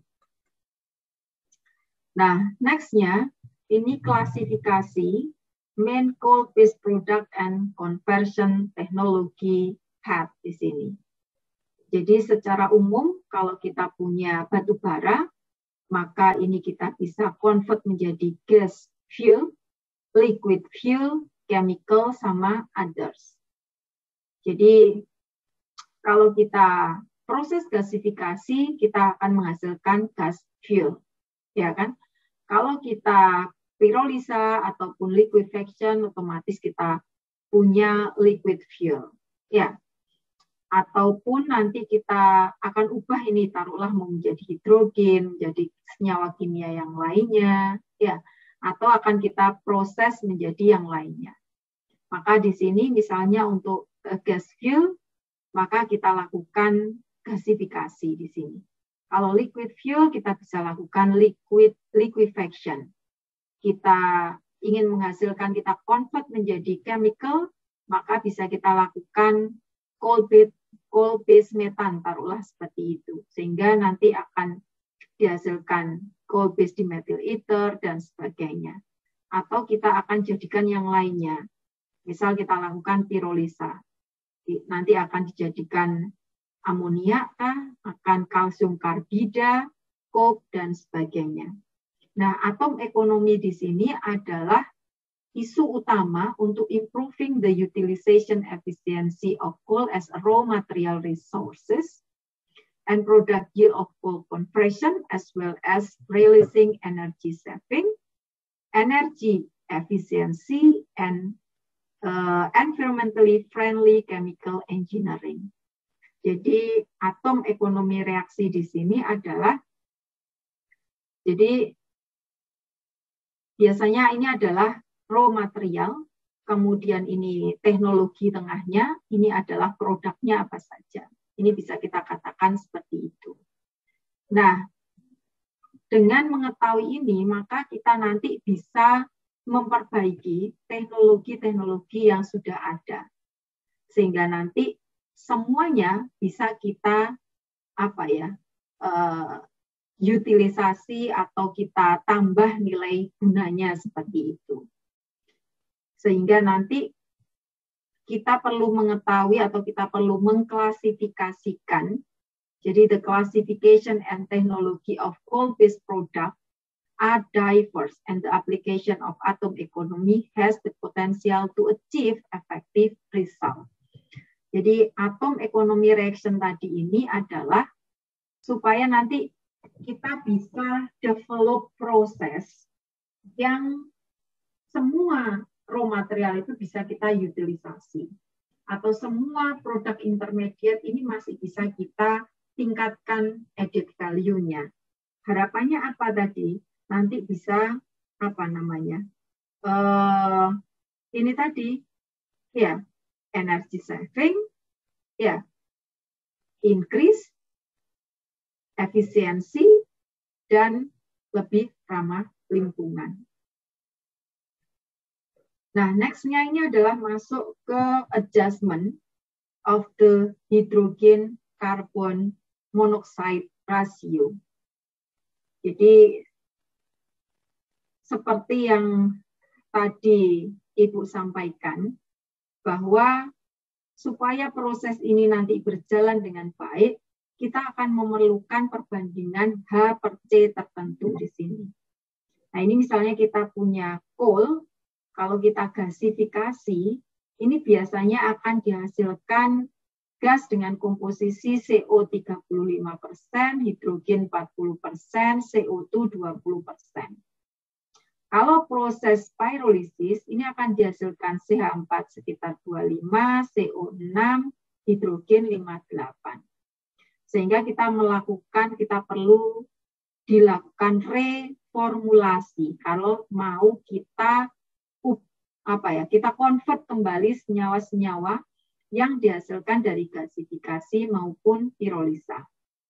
Nah, di sini kalau mau alkohol sintesis, maka kita perlu perbandingan H2 per CO adalah mendekati 2. Nah, di sini ini 1 ini, ya kan?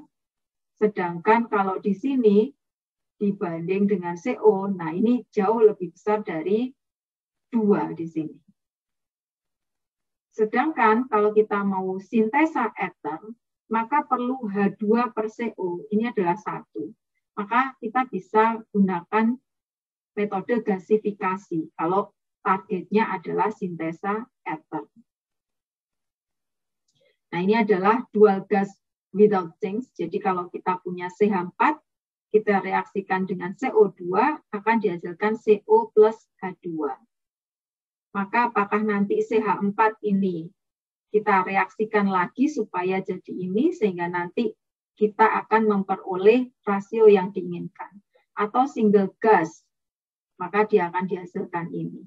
Ya, jadi tujuannya supaya nanti tercapai rasio yang diinginkan tanpa kita menambahkan. Bisa saja ini lewat makeup, ya kan? Kita makeup saja entah itu H2 atau CO supaya diperoleh rasio ini. Jadi kalau misalnya kita mau gasifikasi dibawa ke sintesa alkohol, di mana rasio hidrogen dibagi CO ini tidak mencukupi, ada banyak cara yang bisa kita lakukan. Kita bisa makeup hidrogen atau kita bisa mengurangi CO. Ya.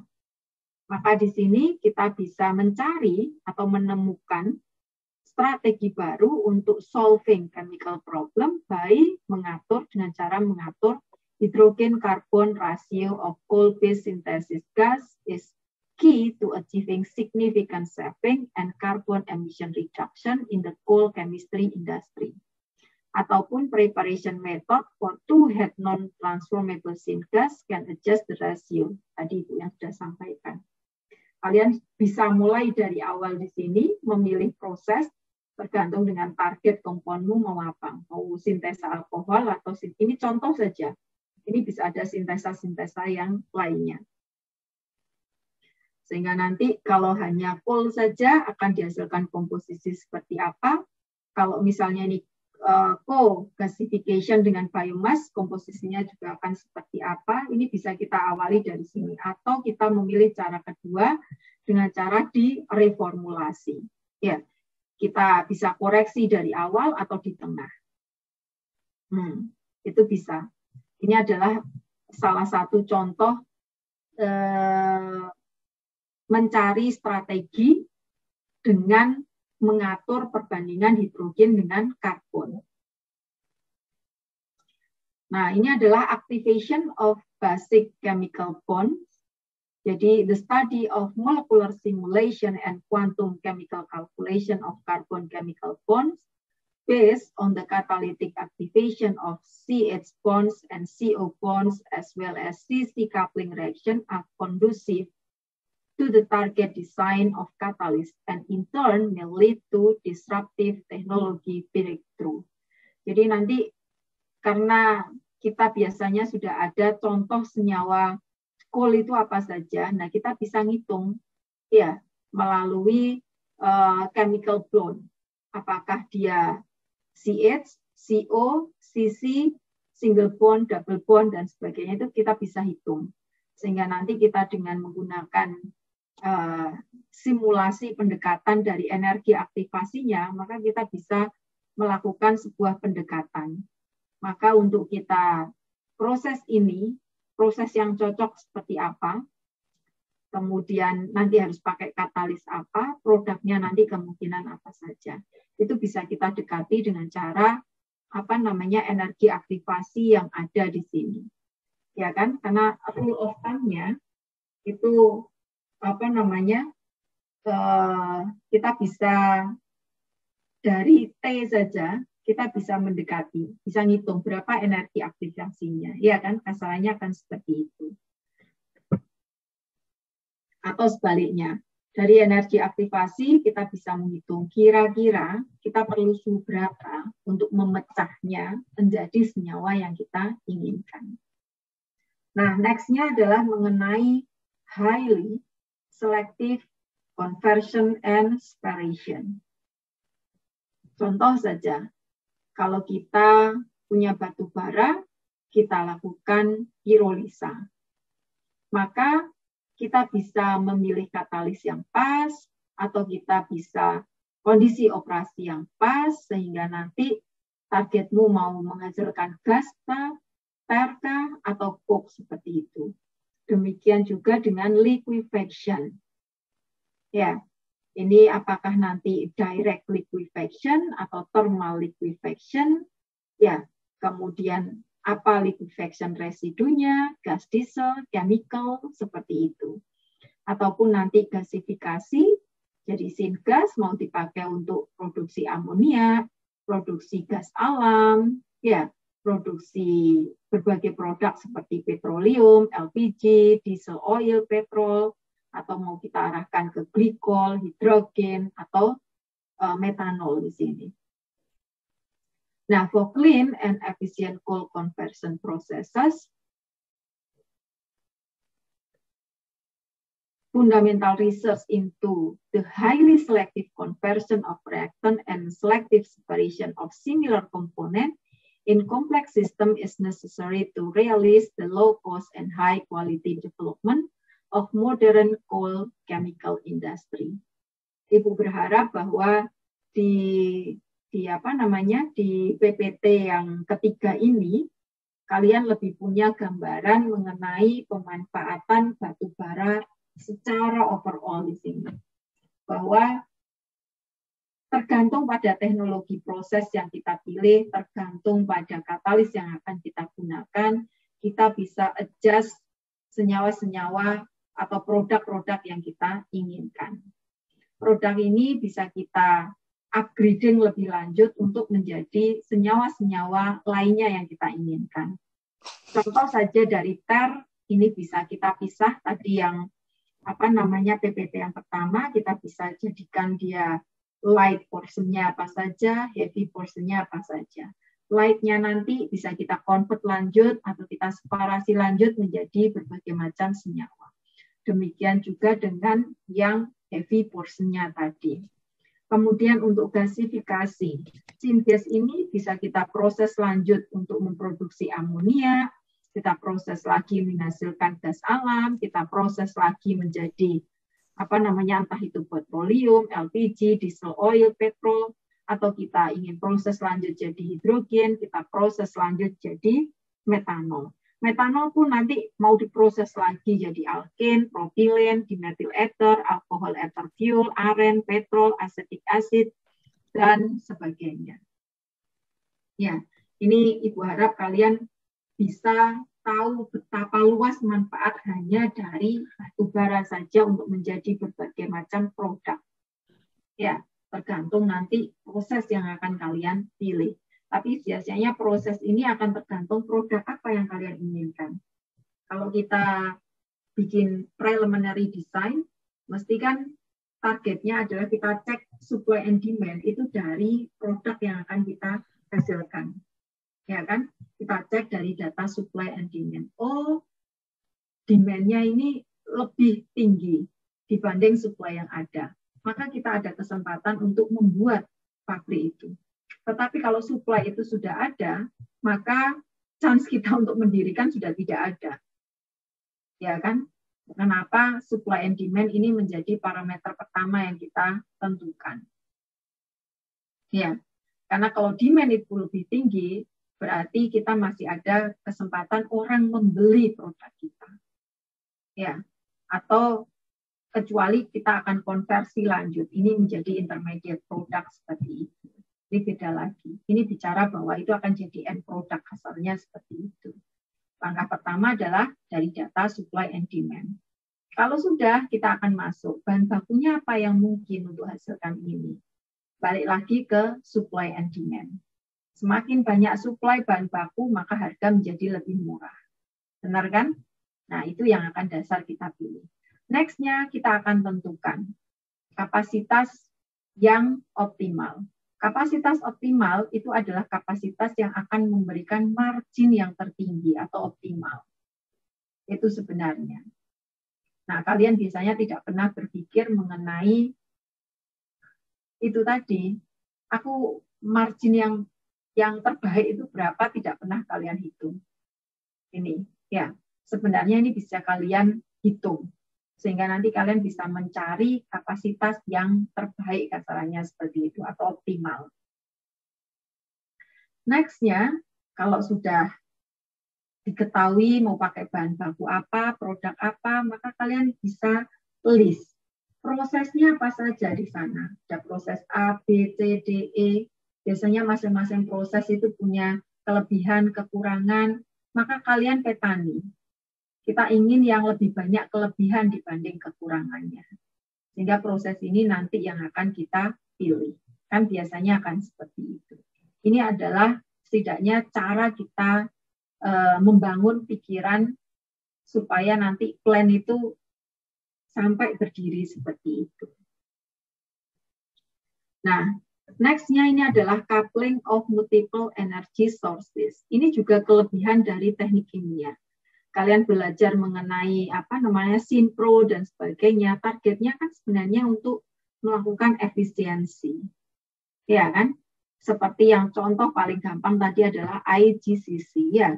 Integrated Gasification Combined Cycle, di mana dengan dilakukan combined cycle, kalian akan saving up energi, tidak ada energi yang loss, ya kan? Kemudian kalian juga bisa menyelesaikan problem pada emisi CO2 di sini, ya. Kalian coupling dengan apa seperti itu. Kemudian, such coupling can be achieved by exploring and solving the chemical problems associated with the process of co-conversion of renewable energy source of coal, such as coal and biomass. Ini dalam rangka menyelesaikan problem CO2, ya kan? Atau solving these chemical problems can improve energy efficiency and reduce carbon emission. Kemudian next-nya, ini adalah heavy metal migration and transformation. Karena everyone know that there is quite few metals component in coal seperti itu. Sehingga in this framework, fundamental research of heavy metal migration and transformation in solid waste from coal chemical industry plays an important role in the development of the economic solidification, passivation, and separation of heavy metal in solid waste, and in solving the problem of large-scale coal chemical solid waste, resource utilization, environmental protection, and ecological construction. Ya, jadi ini hal yang juga harus kita pay attention, terutama pada migrasi heavy metal atau transformasi daripada heavy metal.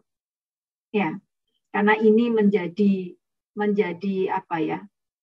sangat berbahaya kalau heavy metal tadi akan bermigrasi atau transformasi.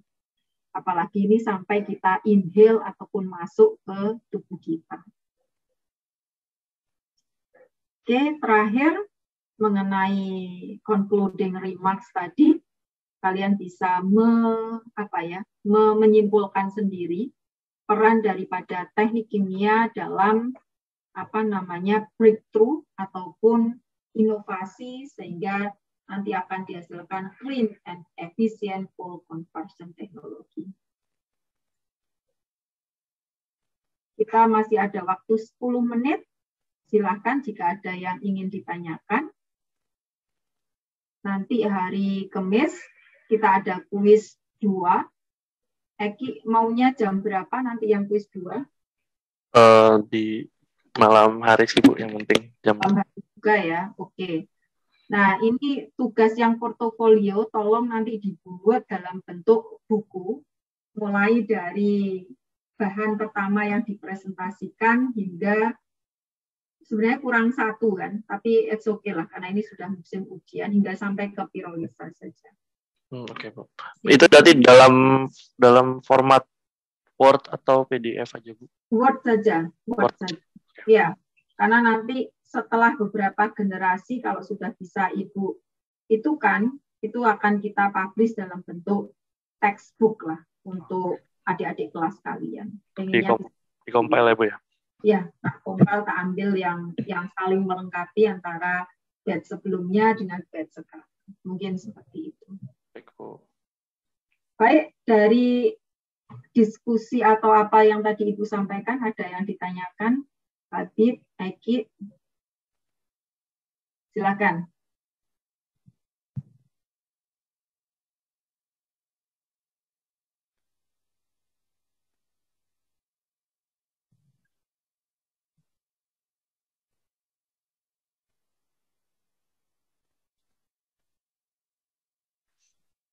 Contoh yang paling sudah ada ya, itu adalah IGCC. Sebentar Ibu share yang IGCC di sini kalau nggak salah.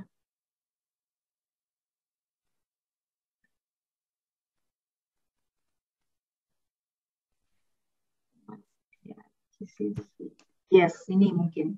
Ini salah satu contohnya adalah IGCC. Ini kalau umumnya, ini kan dari syngas, dia dipakai untuk steam turbin cukup 1 saja kan? Ya kan? Nah ini di combined cycle. Jadi ini panas yang sisa dari sini, ini masih bisa dipakai untuk steam turbin yang selanjutnya. Ini yang kita sebut dengan IGCC. Nah ini lebih efisien jadinya.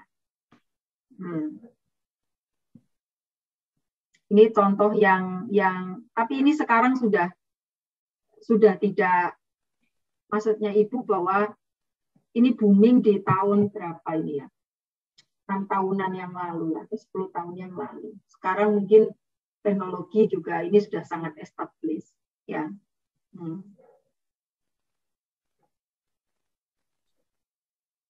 Ada lagi?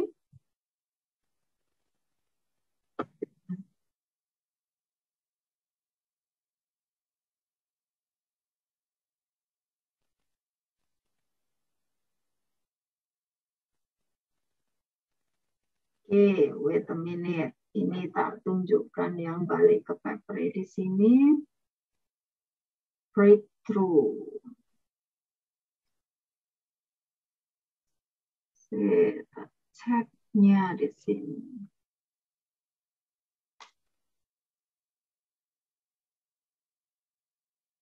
Oke.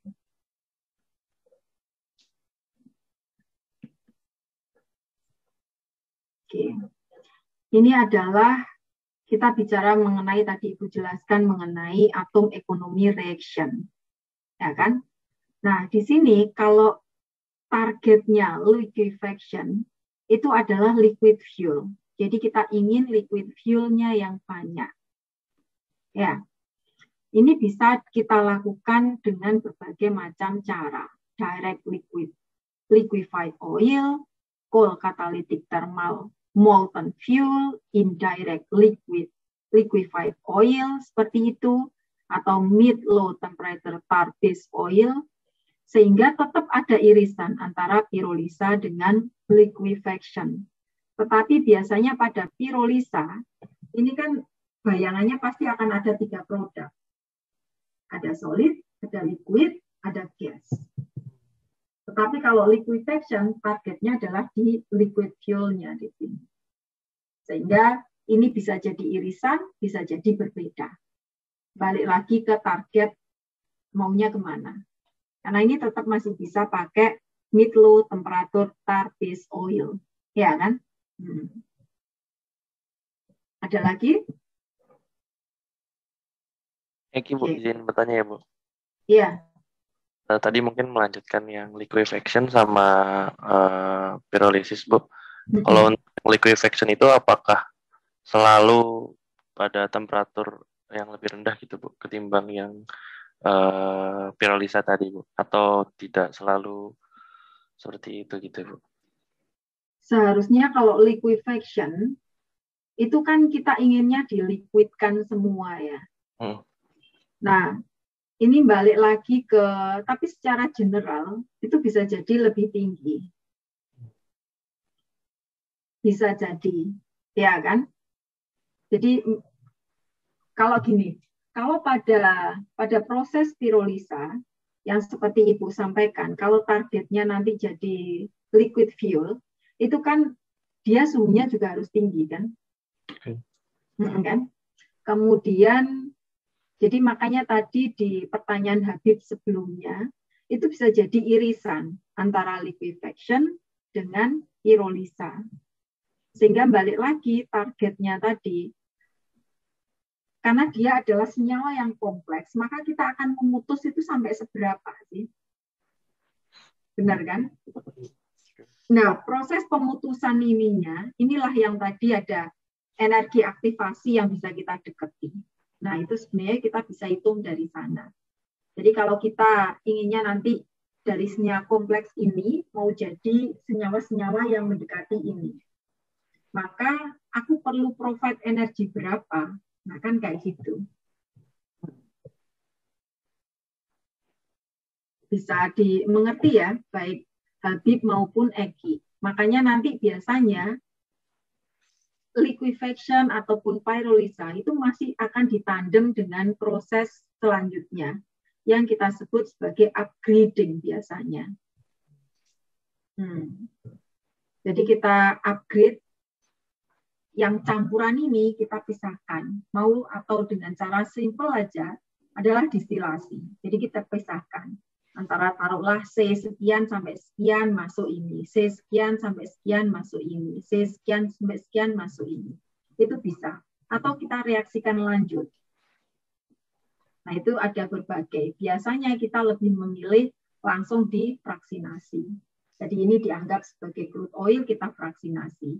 Kecuali yang mungkin heavy tadi, itu pun tadi juga sudah bisa kita arahkan. Ini mau diarahkan untuk materi-materi yang untuk material untuk plastik atau tahan panas dan sebagainya.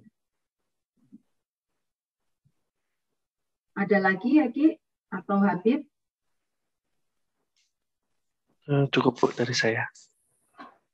Jadi semuanya itu kalau kita ilmuni itu luar biasa, banyak banget ternyata. Hanya dari apa ya? Dari batu bara saja itu luar biasa kan teknologi yang dikembangkan. Ya, produk yang dihasilkan macam-macam. Dari crude oil saja juga berbagai macam produk. Sampai ke keseharian kita itu tidak lepas dari itu semuanya. Ya, karena ini teknologi sudah established luar biasa. Untuk replace ini kan juga perlu semangat yang sangat luar biasa kan. Apalagi ini masih yang termurah, kita masih banyak sumbernya, itu biasanya lama. Makanya yang kasus untuk energi saja, ini ke depan ini sudah dibahas mengenai tax untuk polusi. Jadi akan dihitung. Supaya nanti ini akan dikompensasi ke harga. Sehingga aslinya harganya crude oil ini seharusnya sekian. Karena ada pajak yang harus dibayarkan akibat polusi yang dihasilkan. Walaupun ini masih wacana, tapi setidaknya sudah ada ke arah sana. berharap apa? Nanti ini akan menjadi apa ya? Comparable antara renewable energy dengan yang non renewable di sini. Walaupun baru gencar di tahun 2020-an lah yang mengenai pajak ini. Masih wacana, masih jauh lah, tapi setidaknya sudah diinisiasi. Karena apa? Kalau kita jadi investor, kita jadi pengusaha, pasti ujungnya tetap duit kan, gitu loh. Maka supaya nanti bisa comparable, maka kayak apa? Yang non renewable tadi dari crude, dari coal, ini akan dikenakan pajak tadi. Dengan adanya pajak akhirnya kan nanti bisa apple to apple lah bandingkan. Ada lagi Eki sama Habib?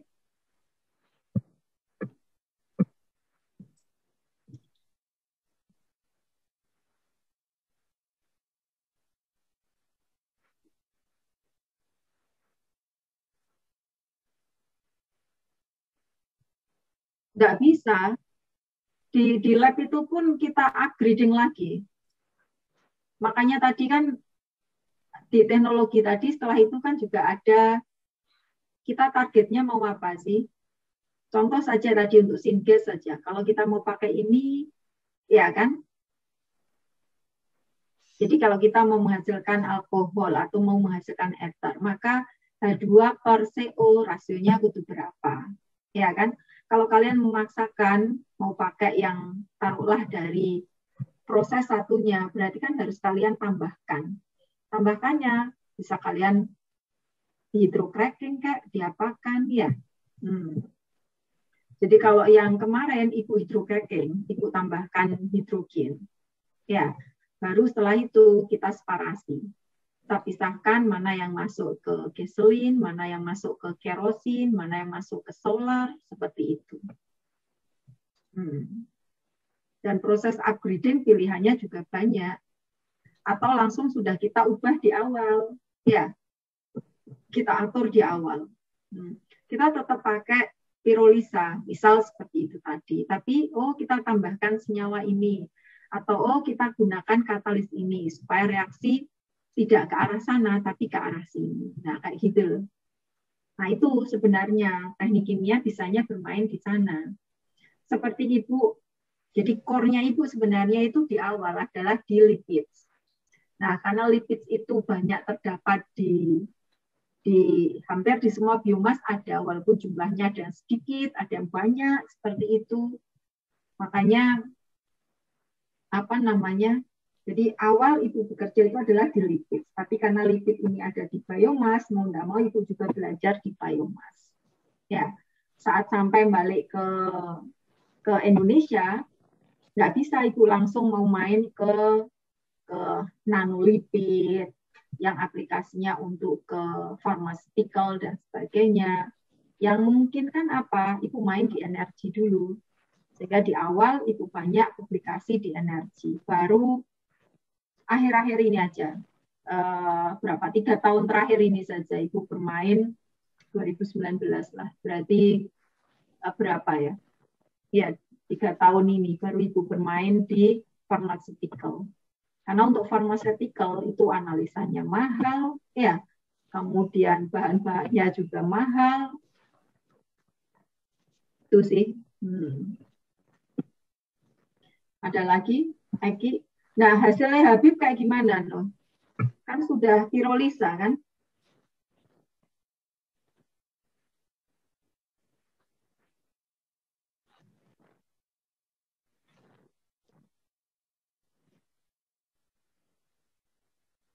Suhunya soalnya nggak nyampe di sana. T1 tuh piro? Nggak, suhunya berapa? Nggak nyampe ke T1, itu kan pemisahan kan? Iya kan, nah itu second kan? Karena kan di sini sebenarnya kamu pengen vaksinasi kan? Nah, jadi cek di situ. Kemarin juga sama sebelumnya, ya T3 saja yang paling banyak. Jadi kesannya kayak tidak terjadi vaksinasi. Berarti kan yang vaksinasi itu yang mungkin perlu dicek kembali supaya terjadi. Masing-masing lah ada itu sih. Jadi gini loh, nanti di masing-masing fraksi itu kan bisa mau cek senyawanya apa saja. Terus cek propertinya bagaimana, boiling point seperti tadi loh, sehingga nanti bisa mau klasifikasi. Problemnya ada di mana? Supaya nanti ini pengen iso tervaksinasi dengan baik. Pakai katalis kan pada proses pirolisannya. Nah ya, HZSM5, dia ini akan mengarahkan reaksi kemana. Karena tadi tujuan katalis kan bukan hanya mempercepat reaksi, tetapi juga bisa selektivitas. Nah, selektivitasnya tadi itu dia akan menghasilkan, bandingkan enggak antara yang pakai katalis dan tidak? Atau sudah ada yang tanpa katalis?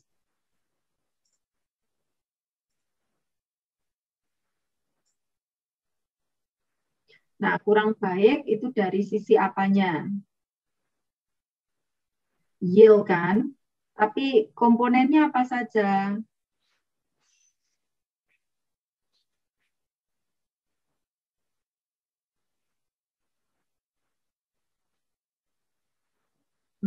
Sebenarnya tanpa katalis iso mbok cek kan, sehingga nanti dia iso mbok klaim bukan hanya mempercepat reaksi, tetapi dia iso, nah kayak gitu.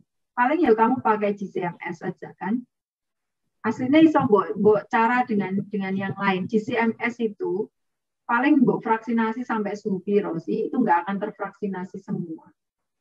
Jadi GC mass spectra itu apa ya? Mass spectra itu menyatakan jadi kayak senyawa A. Ini nean di cleavage di tadi kan dikatakan dia ada C, H, O, jadi ada binding seperti itu. Maka itu nek di cleavage di sisi ini dia akan jadi senyawa apa dan apa. Nah itu jenenge mass spectra. Maka ini akan di cleavage di sini akan dihasilkan A dan B. Nah ini. Nah biasanya senyawa tertentu itu sudah punya mass spectra tertentu. Nah itu yang kalian pakai sebagai acuan atau apa ya perpustakaannya lah, sehingga kamu bisa mengenerate senyawa ini adalah ini, senyawa ini adalah ini, hanya dari mass spektranya, karena tiap-tiap senyawa itu punya mass spektra masing-masing.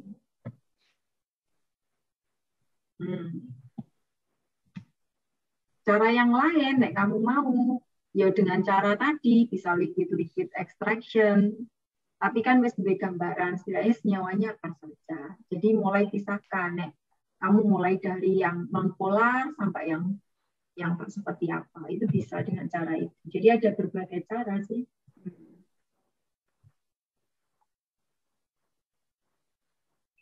Nah, punyamu sampai mana sekarang? Sudah belum analisa?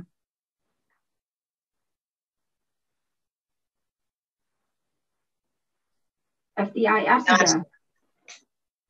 FTIR kan bisa banyak, tapi FTIR itu juga kualitatif, di CMS juga kualitatif, ya, nggak bisa untuk kuantitatif.